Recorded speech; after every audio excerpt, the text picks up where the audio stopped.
Hello everyone, Manjushree রান্নাঘর থেকে always welcome. আজ একটা নতুন রেসিপি নিয়ে চলে আসছি তোমাদের সামনে। পটল পোস্ত, সম্পূর্ণ নিরামিষ। এটা নিরামিষের দিনে ট্রাই করে দেখবেন, খেতে খুব ভালো লাগে আর দারুণ স্বাদ হয়। চলো শুরু করা যাক এই রেসিপিটি।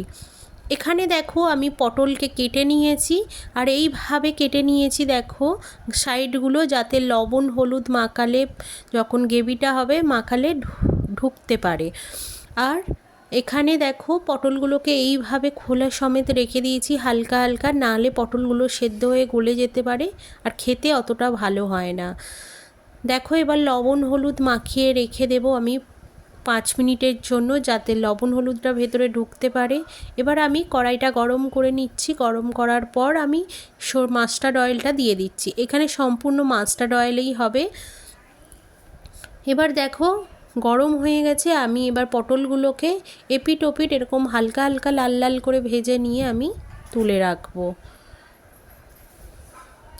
দেখো আমার এপিট ওপিট ভাজা হয়ে গেছে। এবার আমি পটলটা তুলে নিচ্ছি। এবার আমি ওই তেলেতেই কালো জিরে, 4টে কাঁচা লঙ্কা চেরা, আদা গ্রেট করে রাখা আদাটা পেস্ট করেও দিতে পারেন, এখানে হলুদ লবণ আর সর্ষে পোস্ত বাটাটা আমি দিয়ে দিলাম। সামান্য একটু চিনি দিলাম আর কাশ্মীরি লঙ্কা দিলাম। কাশ্মীরি লঙ্কাটা অপশনাল, আপনারা না চাইলেও দিতে পারেন, না চাইলেও দিতে পারেন। আপনারা যদি ভাবেন যে গুঁড়ো লঙ্কা খাবো তাই দিয়েও রেসিপিটি করতে পারেন, তবে এইভাবেই বানাবেন। দেখো পটলগুলোকে আমি দিয়ে দিয়েছি। আমি একটু ভালো করে কষিয়ে নেব।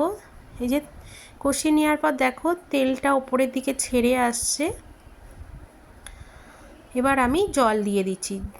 সামান্য পরিমাণ জল দেবেন, 1 কাপের মতন। ওই 1 কাপ জলেতেই চাপা দিয়ে ভালো করে মিডিয়াম টু লো ফ্লেমে সেদ্ধ করবেন। খেতে খুব ভালো হবে, সেদ্ধও হয়ে যাবে। দেখো আমার এবার কমপ্লিট, জলটাও মরে গেছে, তেলটা ওপরের দিকে চলে আসছে। এবার আমি এটা প্লেটে সার্ভ করে নেব। বাড়িতে অবশ্যই এইভাবে ট্রাই করবেন। ট্রাই করে খেতে যদি ভালো হয় অবশ্যই কমেন্ট করে জানাবেন আমায়। আর মঞ্জুশ্রী রান্নাঘর চ্যানেলটিকে সাবস্ক্রাইব করে দেবেন, বেল আইকনটি প্রেস করে দেবেন, লাইক কমেন্ট শেয়ার করবেন, আর অবশ্যই কমেন্ট করে জানাবেন রেসিপিটি কেমন হয়েছে।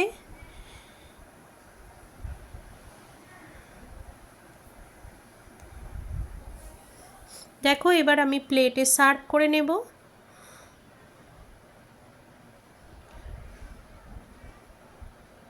আমার পটল পোস্ত ডান। রেসিপিটি কেমন হয়েছে অবশ্যই কমেন্ট করে জানাবেন। টাটা বাই বাই, সবাই ভালো থাকবেন, সুস্থ থাকবেন।